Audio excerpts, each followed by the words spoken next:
স্বাদে গ্রানে অতুলনীয় নরম তুলতুলে বরিশালের ঐতিহ্যবাহী এই দুধপাকন পিঠা। এই পিঠাটি খাওয়ার পর আমার মনে হয়েছে সবারই একবার হলেও এই পিঠাটি খেয়ে দেখা উচিত। আসসালামু আলাইকুম এভরিওয়ান, আশা করি সবাই ভালো আছেন। আমার ভিডিওগুলো যদি আপনাদের ভালো লাগে তাহলে অবশ্যই লাইক কমেন্ট শেয়ার করে আমার পাশেই থাকবেন। পিঠা বানানোর জন্য প্রথমেই নিয়ে নিচ্ছি 2 কাপ লিকুইড দুধ। এখানে দিয়ে দিচ্ছি 2 চামচ চিনি, হাফ চামচ লবণ, হাফ কাপ নারকেল কোড়া, 2 চামচ ঘি। দুধটা খুব ভালোভাবে ফুটে এলে এখানে আমি দিয়ে দিচ্ছি 2 কাপ চালের গুঁড়া।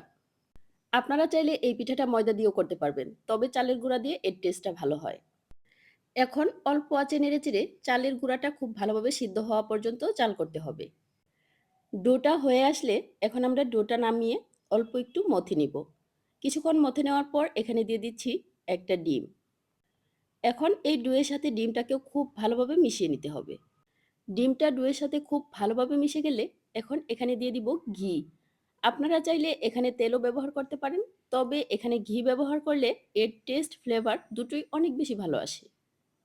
ডিম ব্যবহার করার কারণে ডোটা যেমন স্টিকি হয়ে গিয়েছিল, এখানে তেল বা ঘি ব্যবহার কারণে সেই স্টিকি ভাবটা কিন্তু চলে গিয়েছে এবং এটা একটা সফট ডো হয়েছে। এখন এই ডোটা পিঠা বানানোর জন্য সম্পূর্ণ রেডি।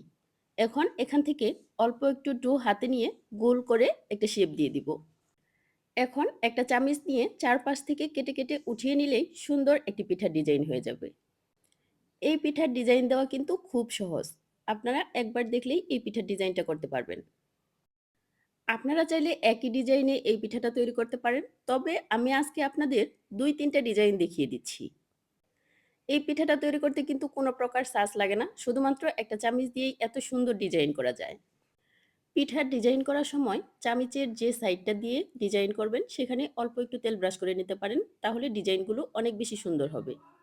আপনারা চাইলে আপনাদের পছন্দ মতো যে কোনো ডিজাইন যে কোনো শেপে এই পিঠাটা তৈরি করতে পারবেন। এখন আমি আপনাদের আরও সহজ একটি ডিজাইন তৈরি করে দেখাচ্ছি। সেই ডিজাইনটা সবাই অনেক সহজেই করতে পারবেন। প্রথমে ডোটাকে এমন চারকোনাকার একটা শেপ দিয়ে নিচ্ছি। তারপর একটা কাঁটা চামিচ দিয়ে চারপাশে এভাবে কেটে উঠিয়ে নিব। এখন কাঁটা চামচের সামনের অংশ দিয়ে এভাবে পাপড়িতে একটু ডিজাইন করে নেব। তারপর পাপড়িগুলোকে হাত দিয়ে এভাবে সুন্দর করে শেপ দিয়ে দিব। এই তো তৈরি হয়ে গেল অনেক সুন্দর একটি পাকন পিঠা। আমি এখানে একটা পাতার ডিজাইনের পিঠাও তৈরি করেছিলাম। এই পাতা ডিজাইনের পিঠাটা তৈরি করাও কিন্তু অনেক বেশি সহজ। এইভাবে আমি বিভিন্ন ডিজাইনে সবগুলো পিঠা তৈরি করে নিয়েছি। এখন আমি পিঠাগুলো ভাজতে চলে যাব। ভাজার জন্য কড়াইতে পর্যাপ্ত পরিমাণ তেল গরম করে নিচ্ছি। তেলটা কিন্তু খুব বেশি গরম করে নেওয়া যাবে না। হালকা গরম অবস্থাতেই পিঠাগুলো দিয়ে দিতে হবে। অল্প আঁচে নেড়েচেড়ে এমন গোল্ডেন ব্রাউন হয়ে গেলে পিঠাগুলো নামিয়ে নিচ্ছি।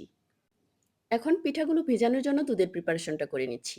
নিয়ে নিচ্ছি ৩ কাপ লিকুইড দুধ, ১ কাপ নারকেল কোড়া, হাফ কাপ চিনি, হাফ কাপ খেজুরের গুড়, ২ এলাচ। আপনারা চাইলে শুধু চিনি বা শুধু গুঁড়ো ব্যবহার করতে পারেন। তবে এখানে অল্প একটু খেজুরের গুড় ব্যবহার করলে এর ফ্লেভারটা অনেক বেশি ভালো আসে।